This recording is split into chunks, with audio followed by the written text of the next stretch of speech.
The jungle was high and the jungle was broad. Sounds like music and flying tents filled the sky, and those were pterodactyls soaring with huge gray wings.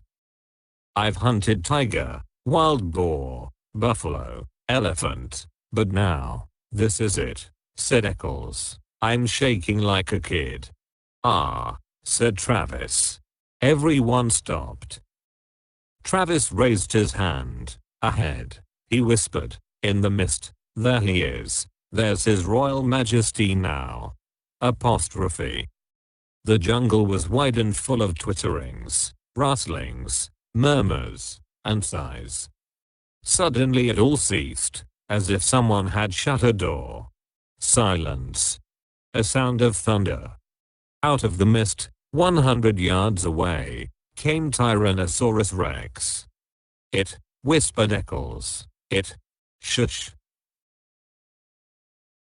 It came on great oiled, resilient, striding legs. It towered 30 feet above half of the trees, a great evil god, folding its delicate watchmaker's claws close to its oily reptilian chest. Each lower leg was a piston, 1,000 pounds of white bone, sunk in thick ropes of muscle, sheathed over in a gleam of pebbled skin like the armor of a terrible warrior. Each thigh was a ton of meat, ivory, and steel mesh.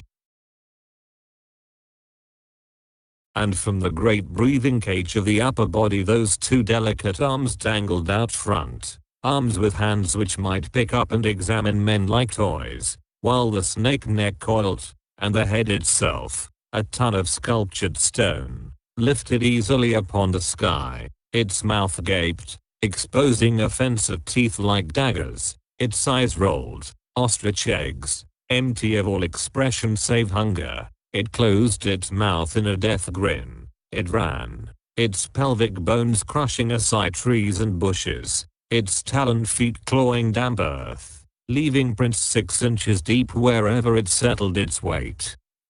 It ran with a gliding ballet step, far too poised and balanced for its 10 tons. It moved into a sunlit area warily, its beautifully reptilian hands filling the air. Why, Eccles twitched his mouth. It could reach up and grab the moon. Shush. Travis jerked angrily. He hasn't seen us yet. It can't be killed. Eccles pronounced this verdict quietly, as if there could be no argument. He had weighed the evidence and this was his considered opinion. The rifle in his hand seemed like a toy gun. We were fools to come. This is impossible.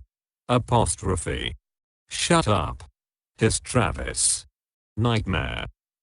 Turn around, commanded Travis. Walk quietly to the machine. We'll remit half your fee. I didn't realize it would be this big, said Eccles. I miscalculated, that's all, and now I want out. It sees us. There's the red paint on its chest. Apostrophe.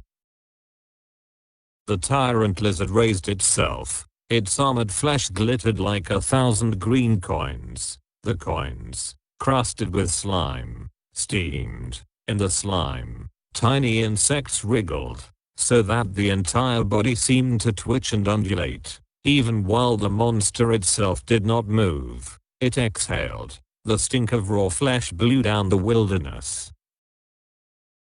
Get me out of here, said Eccles. It was never like this before. I was always sure I'd come through alive. I had good guides, good safaris, and safety. This time, I figured wrong. I've met my match and admit it. This is too much for me to get hold of. Don't run, said L'Esperance. Turn around. Hide in the machine. Yes. Eccles seemed to be numb. He looked at his feet as if trying to make them move. He gave a grunt of helplessness. Eccles. He took a few steps, blinking, shuffling. Not that way. The monster, at the first motion, lunged forward with a terrible scream. It covered 100 yards in 6 seconds. The rifles jerked up and blazed fire. A windstorm from the beast's mouth engulfed them in the stench of slime and old blood. The monster roared, teeth glittering with sun. The rifles cracked again, but their sound was lost in shriek and lizard thunder. The great level of the reptile's tail swung up, lashed sideways. Trees exploded in clouds of leaf and branch. The monster twitched its jewel's hands down to fondle at the men, to twist them in half, to crush them like berries, to cram them into its teeth and its screaming throat. Its boulder stone eyes leveled with the men. They saw themselves mirrored. They fired at the metallic eyelids and the blazing black iris. Like a stone idol, like a mountain avalanche, Tyrannosaurus fell,